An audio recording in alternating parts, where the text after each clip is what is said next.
that it's now it is. perfect. Amazing. So yeah, I mean, we'll get started. I know some other people are supposed to be joining. But so I guess this article mainly kind of talks about, well, things that we see out there, and that's why we're kind of here as Crypto Mermaids, that we kind of want to kind of beat down all the bad news that you always constantly hear about in crypto. And obviously, right off the bat, this article kind of talks a little bit about past cases like the Silk Road, using crypto on black market, but also some of the fraud cases. Have you bought crypto before? I think you said you've got crypto before, right? Me? Yes. Yeah. So have you kind of had any bad experiences before with like, or maybe? Yeah. I lost a little in Bitcoin. Oh, okay. But was it kind of like a decision, like a mistake you made while going through the process that you kind of have to go through it anyway, and then you kind of make it was more just like a learning curve, I think. Yeah. Okay, that makes sense. Yeah, no, completely. I think we've all pretty much been there, for sure. So yeah, I mean, okay, let's dive in then. So obviously from this article, we know that the US government made quite a bit of dollar bill through selling Bitcoin that they originally seized from the Silk Road case, which actually went all the way to $250 million. So good on them, I guess.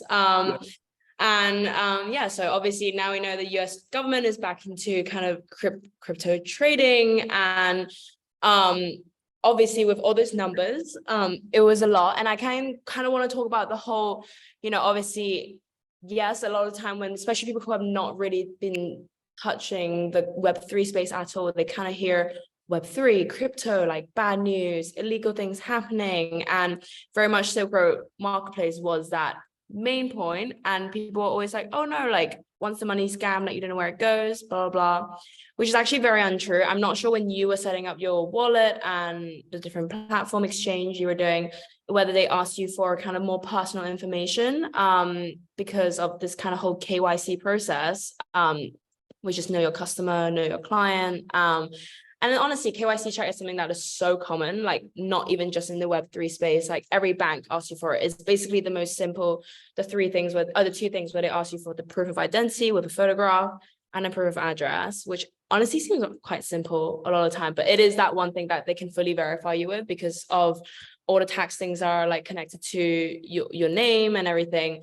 And honestly, a lot of the time, even when you register for a bank account, they ask for that. So crypto, honestly, is not as untraceable as we all think, because banks and this virtual Web3 thing is all doing the exact same process. It's just that as people kind of have this myth of that, like, oh no, Web3 is so bad, which is what we're here for, to kind of demystify that.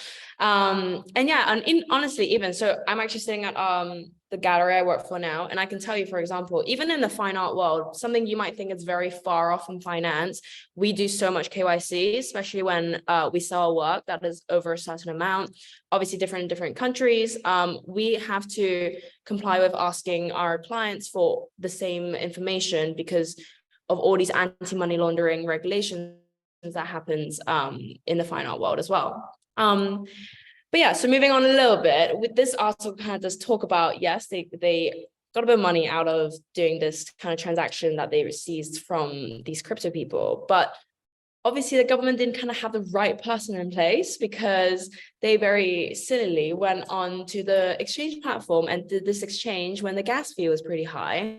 So that's kind of what they were talking about with the whole, the government only got in $215.5 million after the whole transaction fee. So the transaction fee is, I'm sure you know when you did your Bitcoin trading, is that you lose a lot of gas fee, especially on Bitcoin, because so many people are using, when Bitcoin was such a big thing, everyone was only using Bitcoin as the cryptocurrency, so much the gas fee were going crazy because everyone's using it at the same time. And gas fees are paid to the network of miners that are basically helping you push through your transaction. Since we are living in a decentralized finance community, we don't have a centralized institution like a bank to tell us, okay, this goes through, and you're just constantly, just giving one institution the money, which is your bank, and then that's why you then send it across all these different networks. So that's where the transaction fee comes from. That's why a lot of the time, honestly, when I'm dealing with the NFTs or crypto, I'm always checking throughout the day just to be like, oh, maybe it's a bit cheaper. Like, because sometimes, especially if you're buying a cheap NFTs and your transaction fee is higher than your NFT, it really doesn't seem worth it. But also that's why it's great where more of these different crypto platforms are coming out, like Tesla's, who we are supported by, does a great job by keeping their gas fees lower. And I'm sure many out there that these are some of these kind of like trial and error situation where you kind of have to try out different different kind of blockchain to see which is better suited for what you're doing, basically. And yeah, so basically, so yeah, so sorry, the per coin sale price of that day of about 21K was, 2,000 less than the going rate on that particular day. So I would say, honestly, like I was saying, the article is a bit dense with the numbers, and that's why I'm kind of breaking it down and not fully going through the article with you, because I guess the number is not that meaningful for what we can talk about. But we were saying with this whole sale, it didn't actually, like, it seems like a lot when you say, oh, the US government got in all these money through this transaction, but it actually didn't appear to kind of affect the price of Bitcoin that much that day. And that is because, one ideal that we have as the Crypto Mermaids is to, kind of break down these crypto whales. And generally speaking, what a crypto whale is basically an entity that holds enough of these digital currency to significantly influence the market price by trading. And it shows that, okay, the government might seem like they have all these, but obviously there are still all these big crypto whales out there who are holding these Bitcoins, who have way more power and evidently way more money in their wallet. And it's interesting, but which is also why it's great we're bringing more people into Web3, because then the power is a bit more spread out, hopefully a bit towards women too. But yeah, so it's funny because this article talks about how they literally say maybe the government could have timed the market a bit better. And then obviously talk about how Twitter literally was making fun of the government losing out on quite a decent amount of money. So it kind of amounted to around 0.1% of the total amount sold, which doesn't sound like a lot, but when you're dealing with millions of dollars, that's a lot of money you're losing out. And for a government, you can use a lot of money, use that money for a lot of different things. It sort of reminds me of like, like when, at least in the US, it's like a thing where when government like takes another asset from a criminal, like whether it's a house or a car, they often do end up selling it below market value because they're not sort of proficient at doing this. But one of the things that really intrigued me about this is like, you would think that they would have, it seemed like it was a much more solvable problem than trying to move an illegally purchased car. And just like the way that it like has made the government get involved in the selling of major amounts of cryptocurrency. Like the way it ended up in this position is, it's not like it was trading. It was like, it just had to get it because it was like taking it from like criminal assets. Mm-hmm. But I actually found this so interesting because I feel like you would think that a government would definitely have the resource to find someone slightly more reliable or have a bit more expertise in the Web3 world to kind of handle this big transaction. Rather than, I feel like they kind of just picked out their finance guy in the government and was like, okay, please just transfer this crypto money back into fiat as soon as you can. And I think, as we know in the Web3 world, we shouldn't really rush into things, or else that kind of things go wrong in that case. But yeah, so it's interesting to see how a big entity like that decided to kind of go through with this process.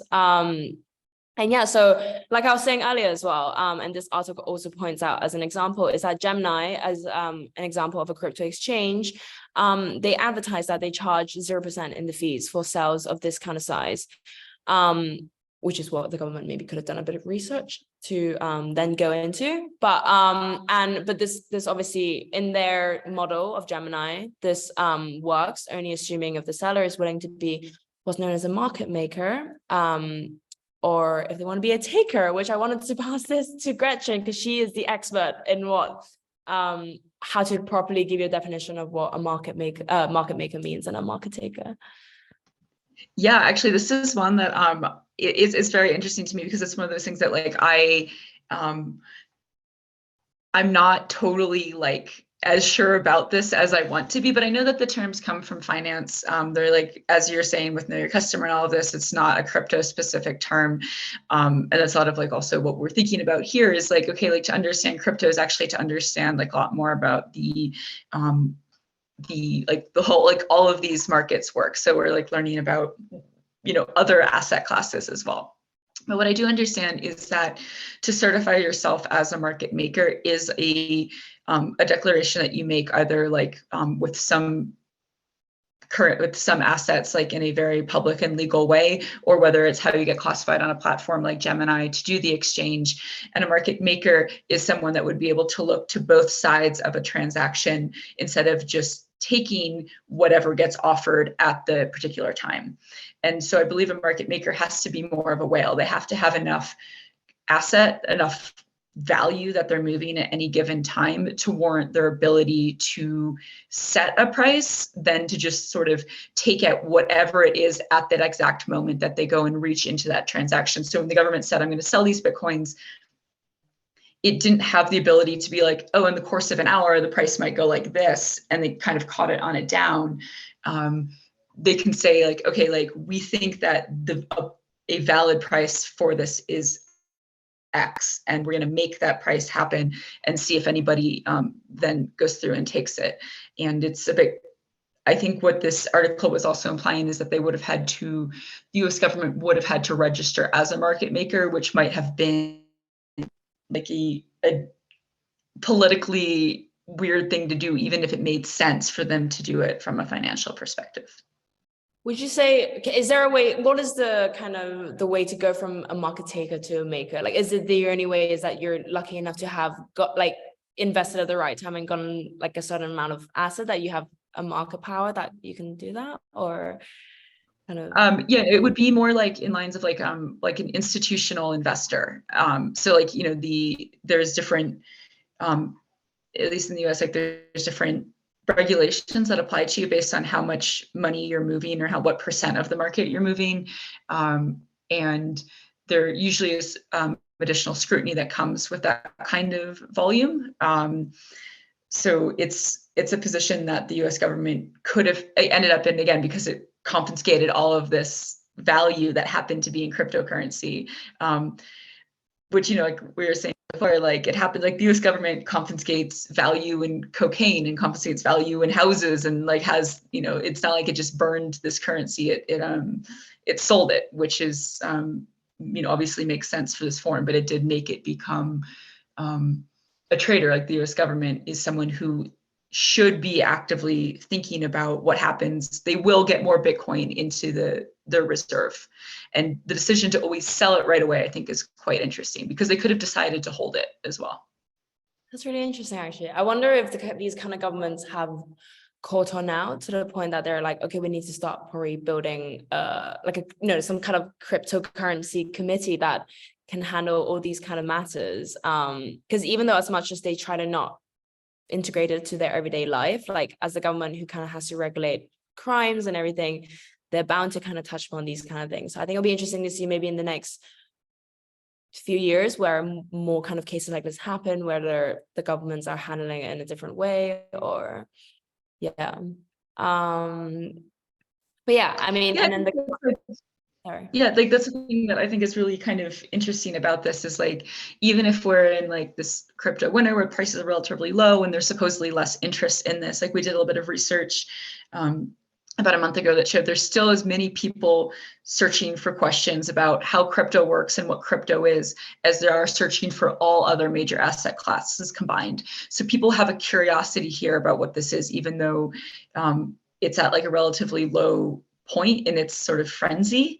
It's still bigger than other investment forms. And like the truth is that like it's going to, like seeing it like come across, it's going to keep finding its way into areas that it's not isolated. Like it's the government, it's crime, it's like local elections, it's like immigration, it's taxes. Like I just did my taxes because of the US, and it's just like, there's all of these questions that each country is handling somewhat differently, which I think is what makes it kind of interesting. Like it's sort of unavoidable, I think. No, definitely. But yeah, and then the last kind of paragraph of the article kind of just wraps it up to basically tell you where the government seized the money from, which is the case against James Zhong, who had this wire fraud, also in relation to the whole Silk Road marketplace. But yeah, no, I thought this article was really interesting because I think at the start when I kind of read it, I was a bit confused because of the numbers, but then actually reading everything, you kind of really do understand the actual context behind it. And yeah, sorry. So this is the article for now, but I kind of use sorry, no, stop. Sorry. But yeah, so I kind of prepared some of the definitions like we did last time. And since our article is a bit shorter this time, I kind of used put in a few more definitions than last time, since it kind of wrapped quite nicely. The first definition I wanted to go through was decentralized finance. Just to kind of, I'm sure since you kind of dealt with crypto a little bit, you know kind of what this means, but I think it'll be nice and like clear to have it all out as a proper definition. How I kind of defined it was financial ecosystem based on the blockchain technology that removes third parties and centralized institutions from transactions, which again leads back to basically why gas fees exist. And the definition, actually, we did gas fees last time. I don't know if you remember, but I just thought it would be nice as like a nice reminder from last time, which is obviously just a blockchain transaction fee paid to network validators for their services to the blockchain. And I think honestly, when I started doing all this crypto stuff, I was just like, oh, I'm just paying this fee. I saw gas fee, but still have absolutely no clue what it meant. Like I really just needed people to explain to me, because it's one of those things that are like, okay, it's a transaction fee, but then most people are like, who am I paying a transaction to? Like everyone knows this is a decentralized network. Like who am I paying this money to? That's also why it leads to our next definition, distributed consensus, because that's what a blockchain runs on. So that's why the definition is a distributed network of systems running the blockchain software. So without these people all over the world helping us make not helping us make our decision, but verifying that we are the people making the decision by going through each of the hash blocks and everything, we need to pay them a fee to do this. And what they do, the actual activity of what they're doing to verify this is called mining, which is a resource intensive activity. A lot of the time, depending on the blockchain, it is called solving the hash puzzle. And with doing that, it results in a discovery of new coins and verification of new transactions. So basically, to wrap that kind of those few definitions up, gas fees are needed in a decentralized network, which relies on a distributed consensus, because there is not a single central financial institution, which means the payments have to be spread across the networks to every single person, every miner that works on that one transaction. And yeah, so I also wanted to give a bit of definition on like the different coins, because I think, you know, even in the article, you're seeing Bitcoin, you're seeing a dollar sign, you're seeing all these things popping up. It can be quite confusing because people, a lot of the time, I'm sure people who are just fresh into the crypto world, sometimes they might put a dollar sign in front of a Bitcoin, and then people just get really, really confused. But I'm sure, as you know, a cryptocurrency is a digital currency in which transactions are verified and records are maintained by a decentralized system using encryption algorithms. So it's like, yeah, like I said, basically a cryptocurrency, we use that whole structure I explained with those 4 definitions. And there's obviously the stable coins. Stable coins is interesting because it's a cryptocurrency, but because it has a price stable characteristics, it basically pegs itself to a basket of currencies or even an index. So normally a lot of the time you would hear is, I think USDT would be an example for a stable coin, because USDT stable itself against the USD. Which I think some people find it a bit more reliable, but obviously you are at the end of the day still dealing with cryptocurrencies. So it's quite interesting. And the last one I would say, which is the one we deal with every day, is fiat money, which is government issued currency that is not backed by a commodity. So a commodity that would be gold, for example. But yeah, so fiat money is just what our cash, handing cash every day, the dollars, the pounds, and stuff. But yeah, so I think, I mean, from what I know, those are the coins that I can cover so far. But yeah, Do you have any questions or like kind of, yeah, about the article or definitions or kind of what we're doing? Because we're launching our mermaid project officially, crypto mermaid project officially at the end of the month. Yeah, it looked awesome. You guys really well, really well presented. I guess my only question would be is, has there any like is the US the first to kind of deal with this problem of like the integration of cryptocurrency into their? I would say Yeah, actually, I mean, so like there's quite a few governments that like hold cryptocurrency kind of on purpose. They don't just acquire it from illegal seizure, like seizing of like illegal assets. So like I know, for example, it's like Zug, one of the cantons in Switzerland, actually accepts crypto. Like you can pay your taxes in crypto, and it's like a little bit of a branding thing for them. But you like Switzerland's very strange. Like there's like every canton or like region runs itself like extremely differently, and the taxes are very differently. So like Tezos itself is actually based in Zug, and Zug has really marketed itself as a place where it's very crypto friendly. So the government allows you to actually pay. So they receive crypto in that way. El Salvador also like holds quite a lot of cryptocurrency. I believe the UAE does as well. Like government finances, even in the US, are not transparent, but given that these their government, Singapore is another that have very specifically tried to become crypto friendly, they kind of intentionally transact. And then I would say, like, as far as like the unintentional transacting that the US seems to be doing because of illegal seizure, my guess is that that's actually also common, and I would presume that the EU also holds. But I think the Silk Road bust was one of the biggest seizures of crypto that we've seen. So I think it maybe gets a little bit more attention because the US government couldn't have sold it off without people noticing. Yeah, okay, I guess, yeah, because when I was reading the article, that was the first thing. I mean, like a lot with cryptocurrency, a lot of it is like, why haven't I heard of this like before? Like, why hasn't this happened? Like, if it's such a prominent. Yeah. I think I haven't heard too much about kind of other seizures, like financial seizure and stuff, but I would say, like, I remember when Jamaica, for example, was a country that was really trying to integrate using crypto. I think there was a Jamaica's like central bank digital currency. Like, so I think because this was, especially in the last few years, like it was such a big booming thing. And especially, I think when NFTs came up as a like bursting thing, that again brought back so many people back on the attention of cryptocurrency. I think we all had attention on cryptocurrency in 2016, but then we were all kind of like, oh, like it's just too far away from us. Like this is never going to happen. And obviously when NFTs started happening, everyone's like, oh, no, we're back on a crypto grind and everything. So it's really interesting to see, because that was when I think you really started seeing different countries trying to hop on, either directly like Jamaica doing with this whole currency, or more subtly, whereas like I know some friends, for example, that moved to Puerto Rico for like crypto friends that moved to Puerto Rico for better taxes really in relation to crypto, for example.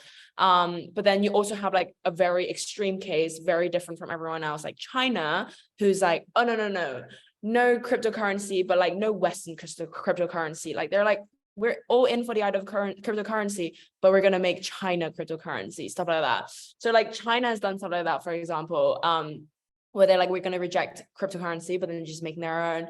Even with NFTs, like they're trying to do their own, like, oh, China NFT or some stuff like that. So it's really interesting to kind of see how different government approach it. Obviously, it's they're bound to be different because of how their countries are already ran in the first place, and how all the financial economy and everything is already ran in the country. But yeah, no, it's definitely really interesting because I haven't seen too many government legal crypto cases. So this is a very cool article to read. Yeah, actually, one of the other articles we considered for this had to do with I just read an article in the art newspaper about different digital art in different parts of the world, and one of the things that kind of comes out, and that is like and Monique, I'm sure you can speak to this too, in the art world, that capital gains tax is very different from country to country. And so if you do make a lot of money in crypto, you want to be in Dubai, where there's no capital gains tax. Puerto Rico is the only place that an American citizen can live and not pay capital gains tax. or like in Zug in Switzerland, but as an American, you pay capital gains tax anywhere you live in the world except for Puerto Rico. But that's all, like a lot of these places have become crypto hubs in large part because of their relationship between tax and crypto.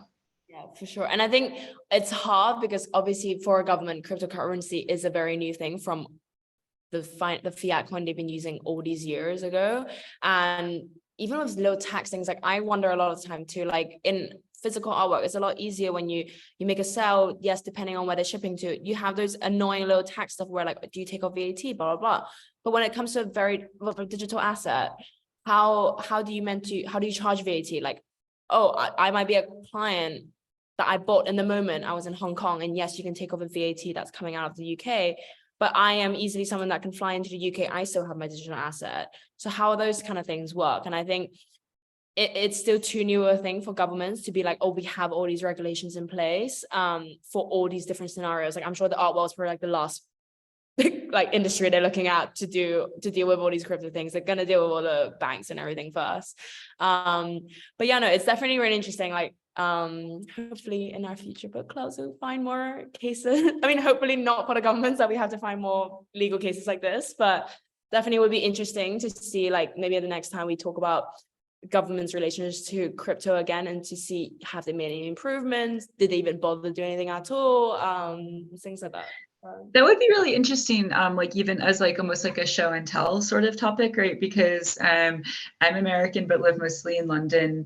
Monique, you have like Portuguese, Chinese, and British heritage that you can tap into here. Maria, you're in Barcelona. Eden, you're also in the US, yes, and Mia's French and American and lives in London. So like maybe we could each like pick a country and like, I know that like there were some other people who had signed up for this today, but I think in retrospect they live in LA and it might be too early for them. But the yeah, like it's almost, I think it'd be kind of like, maybe we'll think of how to send a question out in advance that each of us has to do just, like 5 minutes of research, because that would be kind of an interesting development.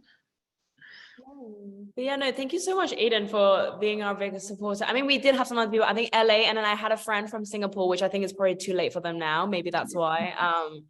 But yeah, no, it's definitely like super cool. We love to have our kind of intimate, personal book club one-on-one with you. But yeah, no, and honestly, you have my email now after last time, but honestly, because if you ever have any interesting article that like you want us to go through, or like just any questions in general, feel free to like reach out. But yeah, we'll keep you posted as well when we do our next book clubs. But yeah. Yes. Yeah. Once again, really appreciate your guys' time. You guys do a great presentation, and I'm happy to be here. Let's really quickly do a screenshot selfie. If Mia, it's okay if you can't join, but let me get this set up. Oh, wait, how do I do this on my computer? Oh, there we go. Hold on. Okay. Smile. Mermaids. Yay. Well, it was great to see you guys all. Yeah, stay updated. We're doing quite a lot. As well as the book club. And Monique, thank you so much for hosting again. Yeah, and look forward to seeing this on YouTube, because I know the last upload you had, a lot of people enjoyed watching and sharing that. Oh, that's great to hear. Yay! And Aiden, you'll be in it this time with your face, so perfect. But yeah. Thank you so much. All right, we'll see you guys later. Thanks, guys. Bye. Thank you. Bye.